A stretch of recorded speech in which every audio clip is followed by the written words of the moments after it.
Today exercise 8b based on proportion। ये जो आज हमें एक्सरसाइज पढ़नी है इस एक्सरसाइज की बेस प्रपोर्शन पर है। अभी तक हमारा टॉपिक था रेशो, तो आज पढ़ना है प्रपोर्शन। जैसे कि प्रपोर्शन के लिए मैंने आपको बता दिया, proportion means two equal ratios. जब दो रेशोज इक्वल होते हैं तो हम उनको प्रपोर्शन कहते हैं। तो प्रपोर्शन के लिए अगर suppose for example A upon B and C upon D, these are the two ratios. आपको चेक करना है कि क्या ये दो रेशो इक्वल है या नहीं है। इफ क्या करना है आपको, A into D, if A into D is equal to C into B, C into B, अगर A into D C into B के बराबर होता है, मतलब हो गया अगर इनका क्रॉस प्रोडक्ट इक्वल होता है, then A upon B is equal to C upon D, और देन टू रेशोज और इक्वल। तो इसका मतलब हो गया फिर ये दोनों रेशोज इक्वल होते हैं। जब दो रेशोज इक्वल होते हैं, हेंस दे मेक प्रपोर्शन, तो इसका मतलब है कि ये दोनों रेशो जब इक्वल होते हैं तो ये एक प्रपोर्शन बना देते हैं। तो ये है हमारा आज का टॉपिक। तो चलिए बेटा, आज क्वेश्चन नंबर 1 हम स्टार्ट करेंगे।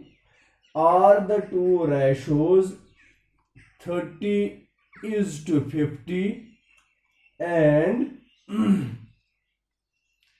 50:75 इक्वलेंट? क्या ये दोनों रेशोज इक्वलेंट हैं? मैंने अभी आपको समझाया कि इक्वलेंट रेशोज चेक करने के लिए आपको क्या करना है, इन दोनों रेशोज को पहले आप फ्रैक्शन में in the form of division express करेंगे। सॉल्यूशन में लिखेंगे आप 30:50 is equal to 30/50 and 50:75 is equal to 50/75। Now इनकी इक्वालिटी चेक करनी है तो इक्वालिटी चेक करने के लिए क्रॉस प्रोडक्ट चेक करना है। नाउ 30/50 एंड 50/75 का क्रॉस प्रोडक्ट आप चेक करिएगा। तो क्रॉस प्रोडक्ट चेक करने के लिए आपने करना है 30 × 75, 30 × 75। पहला ये प्रोडक्ट है, this is 0 will come down here, 3 5s are 15, carry 1, 3 7s are 21, 21 and 1 हो गया 22। अब इन दो का करना है 50 × 50, इनका प्रोडक्ट होगा 0 will come here, 5 zeros are 0, 5 5s are 25। क्या इनका क्रॉस प्रोडक्ट इक्वल है? नहीं। तो वही मैं लिखूंगा as 30 × 75 is not equal to 50 × 50, therefore 30:50 and 50:75 are not equivalent fractions, they are not equivalent, इनको लिखते हैं इक्विवेलेंट फ्रैक्शंस, लेकिन पढ़ना होता है इक्विवेलेंट। जब इनका क्रॉस प्रोडक्ट बराबर हुआ ही नहीं तो ये इक्विवेलेंट फ्रैक्शंस नहीं है। This was question number 1 of exercise 8b। तो चलिए बेटा, अब क्वेश्चन नंबर 2 देखते हैं। What the question number 2 is. Question number 2 यहां पर है, or the two ratios 56:88 and 7:11 equivalent फिर से मैं दिखाऊंगा गिवन ratios कौन से दो ratios दिए हैं 56:88 and 7:11 ये दो ratios दिए हैं इन दो रेशियोज को चेक करना है क्या ये इक्विवेलेंट रेशियोज है या नहीं है तो मैं यहां पर एक और मेथड भी है जिससे आप ये चेक कर सकते हैं that two is the correct method so my dear you just see now 56:88 can be 56 divided by 88 मैं यहां पर लिखता हूं 8 7s are 56 8 11s are 58 so the value is 7/11 अब देखो दूसरा 7:11 is equal to 7/11 अब देखो ये दोनों रेशियोज इक्वल हैं as 56:88 is equal to 7:11 hence the two ratios are equivalent इसलिए ये दोनों ratios equivalent ratios हैं this was question number 2 of same exercise तो इसके बाद क्वेश्चन नंबर 3 देखते हैं What question number 3 is पूरी तरह से आप अपनी बुक से देखिए मैं पढ़ूंगा ताकि आप लोगों को ये समझ आएगा कि क्वेश्चन नंबर 3 क्या कहता है If Rohit covered 120 meter in 20 seconds then in how much time would he cover in 210 meters ये देखो बेटा Rohit cover 120 metre in 20 seconds मैं देखता हूं question number 3 distance is equal to 120 metre ये डिस्टेंस है 120 metre time is equal to 20 seconds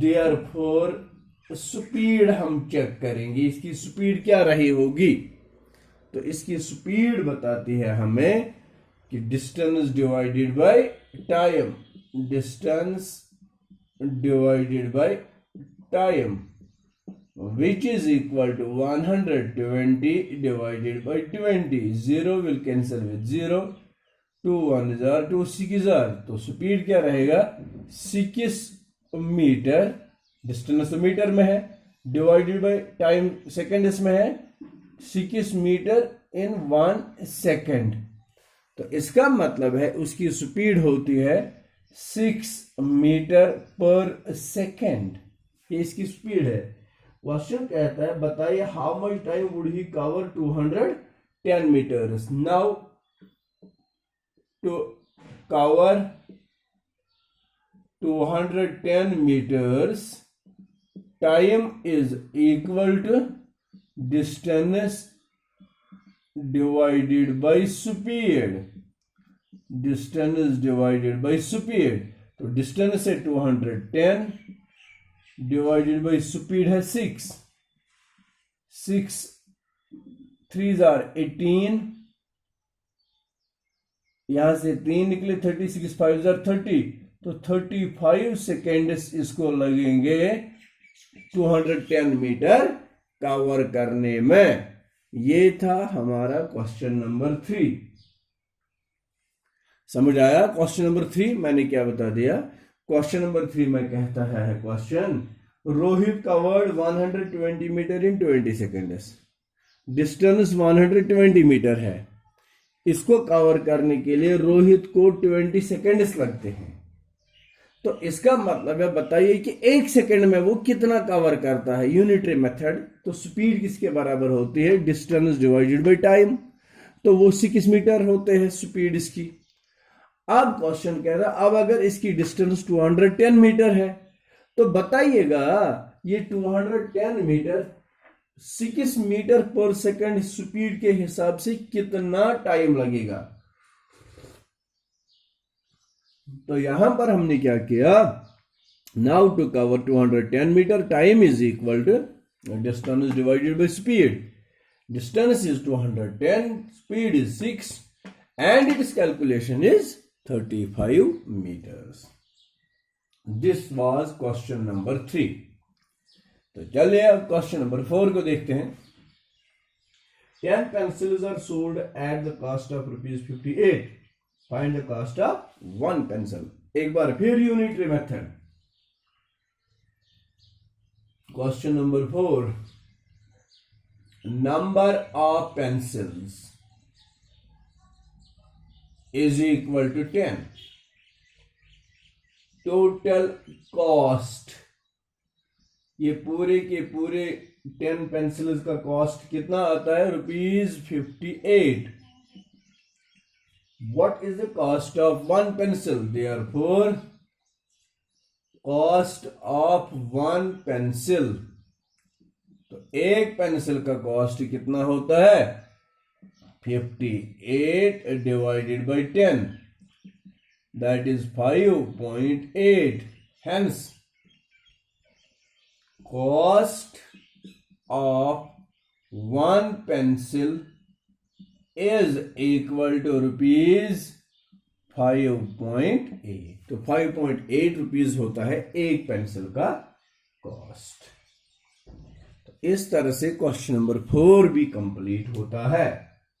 तो चलिए क्वेश्चन नंबर 5।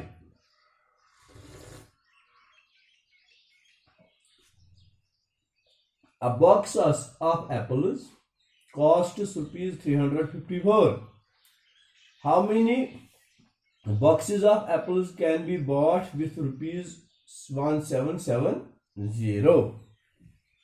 मैं इस तरह से दिखाऊंगा क्वेश्चन नंबर 5 आपको। क्या है क्वेश्चन नंबर 5?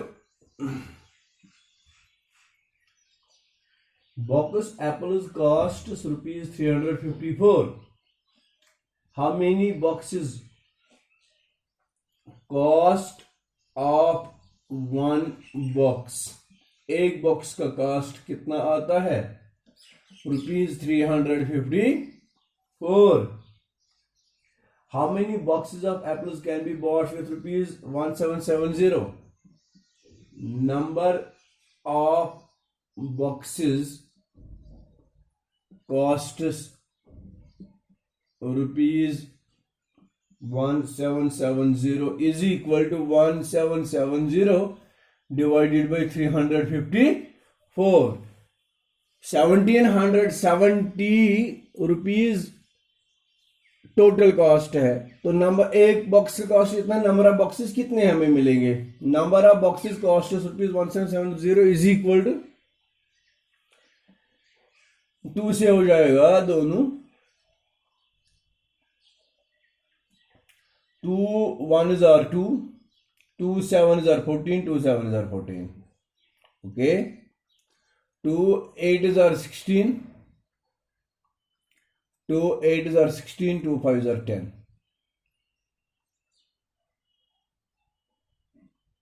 3 से होगा, 3 5s are 15, 3 9s are 27, 3 2s are 6 और 2 3 9s are 27, 3 5s are 15. 5 से होगा, 59 1s are 59, 59 5s are 5 9s are 45, carry 4, 5 5s are 25, तो 4 के 29. Hence,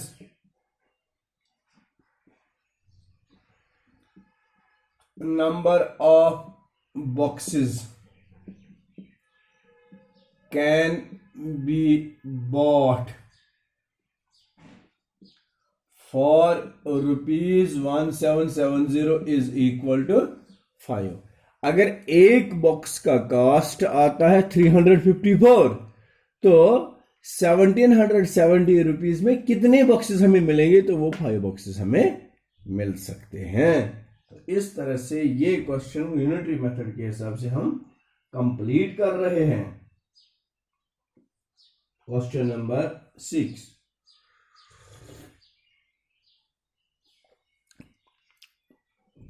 What is question number 6 now? The scale of a particular map is 1:1 lakh। यानी अगर हम map बनाएंगे तो जहां पर हमें 1 लाख मीटर्स यूज करने हैं, वहां पर 1 सेंटीमीटर हम यूज कर रहे हैं। The school is shown to be 2.5 centimeter away from Jitindra's house. How far is his house from the school? Express this answer in kilometers. ये क्वेश्चन नंबर 6 है। क्वेश्चन नंबर 6 के लिए आप जरा ख्याल रखेंगे क्या है। Question number 6, scale of a particular map is 1:1 lakh। given scale is equal to 1:1 lakh, the school is shown to be 2.5 centimeter away from house। जो 1 सेंटीमीटर दूर दिखाया जाएगा, that is basically 1 lakh centimetre away. It means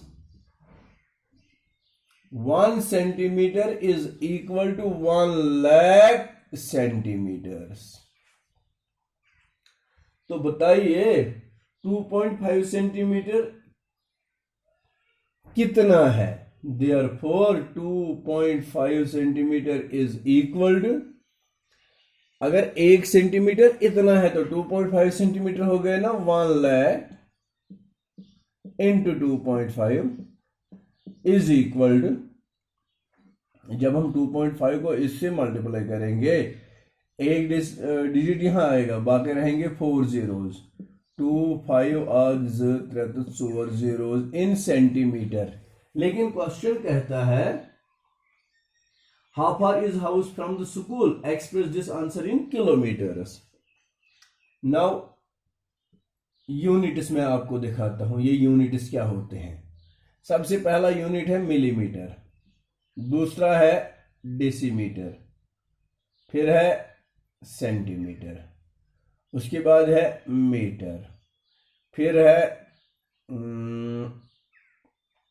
decametre, फिर है hectometre, and then it is kilometre. हर एक के बीच 10 का फर्क है।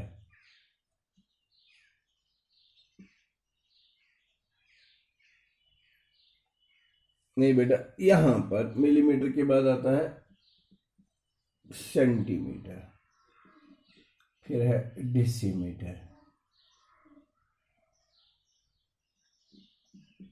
ये और 10 के बीच में फर्क है। तो इसका मतलब हो गया अगर सेंटीमीटर को किलोमीटर में चेंज करना है तो सेंटीमीटर को 1 2 3 4 5 जीरो से डिवाइड करना पड़ेगा, विच इज इक्वल टू, देखो यहां से लेकर यहां तक 100, 2 0, 3 4 और 5। This is 2 5 4 divided by 1 and 5 zeros। 4 गए 4 से cancel, that means 25 upon 10 which is equal to 2.5 kilometre. तो इतने किलोमीटर ये अवे है। क्या अवे है? Jatindra's house is 2.5 kilometer away from the school। This was question number 6। तो चलिए बेटा आज इतना ही, और इंशाल्लाह कल के वीडियो में हम नेक्स्ट अपना टॉपिक स्टार्ट करेंगे। तो पूरी तरह से इसको अंडरस्टैंड करके रखना। ताकि कहीं पर कोई भी प्रॉब्लम ना हो जाए। फिर से मैं बता दूंगा, given scale 1:1 lakh, it means 1 centimetre is equal to 1 lakh centimetre. इसका मतलब है अगर आपने मैप पर 1 सेंटीमीटर लाइन दी, एक्चुअल डिस्टेंस के लिए वो 1 लाख सेंटीमीटर होता है। तो बताइए 2.5 सेंटीमीटर कितने सेंटीमीटर बन गए? तो 1 लाख इंटू 2.5 वो हो गया इतना। अब इसको किलोमीटर में चेंज करना है, तो इसका मतलब है कि आपने ये स्केल देखना है कि सेंटीमीटर से लेकर किलोमीटर तक कितने जीरोस आने हैं। 1 2 3 4 और 5, यही 5 जीरो से डिवाइड करके you will get the answer. Thank you very much.